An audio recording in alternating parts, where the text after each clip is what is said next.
Good morning, my fellow yogic travelers. I'm mighty glad to be alive today, and I hope that you are too, as we continue to live, laugh, love, learn, linger, and live the life we love. Tuesday, so it's my little song ditty day. Ay, ay, ay, ay, ay, ay, ay, ay. A lady that I know just come from Cumbria. She speak 'cause I did not understand.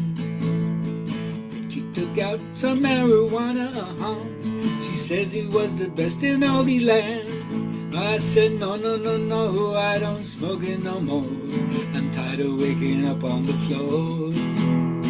No, thank you, please, it only makes me sneeze, and then it makes it hard to find the door. Yay, yay, yay, yay, yay, yay, yay, yay. A woman who just came from Mallorca, Spain. She smiled because I did not understand. And then she took out a 10-pound bag of cocaine. She says it was the best in all the land. I said, no, no, no, no, I don't no more. I'm tired of waking up on the floor. No, thank you, please, it only makes me sneeze, and then it makes it hard to find the door. Cha, cha, cha. Just a little ditty to keep my fingers loose. Remind everybody, keep music in your life, however you do it. Sing it, play it, dance it. Admire other people who are musicians. But don't let that rhythm go. All right, so the word for the day is creative. What is creative response? What does it mean to use your good imagination, not your bad imagination, and develop original ideas or put things together in a new way? So reflect on that for today. Elevate the conversation with your friends, or tell me what you're thinking, and I'll be glad to share what's going on in my mind as well. All right, I always like to bring in my teacher, BK Iyengar, to begin. It's all about the practice, hitting the mat, whatever your practice is, but right now, of course, I'm using Hatha Yoga as the main foil to pick apart the argument and give you a good reason to want to do that. There's a case to be made for this, and I'm going to make it. When the body is not utilized, then the brain gets dull. They call it tamasic body, a body that's kind of heavy, sagging, not moving, not utilizing the potential that it has. Whereas when you practice, from yoga's point of view, you develop what's called a sattvic body, a body that's light, a body that's fluid, a body that's active. And you understand the importance of balancing, of course, action in your practice and the quiet times, whether the practice is passive or whether it's meditation or sitting or quiet time in silence in nature. It makes a very big difference in how you perceive what's going on within yourself and in the world around you. Now, one of the things that comes up again and again is the idea of how one's ego, which in Western psychology is the total identification that you have with your social persona, your biography, and so forth, but how, from another point of view, ego represents the very separation that we feel when we feel alienated and disconnected from everything else around us instead of a part of everything else. We feel apart from it instead of a part of everything else.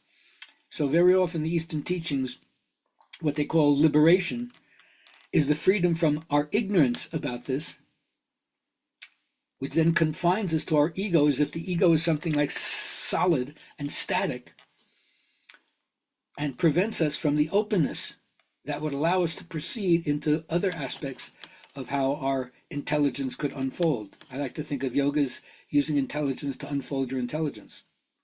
So when you bolster your ego in any way, yes, it's the surface mediator, it needs to be given its due, but if you think it's anything more than that, then it pushes you away from the things that we could deeply be studying, and we use diversions, distractions, entertainment as a way of avoiding facing these other kind of growth choices. Now, I never deny that I am part of what I would call the Aquarian conspiracy, which when I came of age, it was really clear that consciousness itself is a whole-making faculty. And I don't mean like whole, like an emptiness hole, but like WHOLE. It perceives everything, the interconnectedness of everything. So the whole making principle is the mind itself. And it seems to me that matter has evolved a universe that is becoming conscious of itself through us. We discover our own evolution, which includes a transcendent dimension which is so deep in our unconscious that we think of it as something other than ourselves. We project it out as God or spirit and something, but it's still consciousness turned inside out.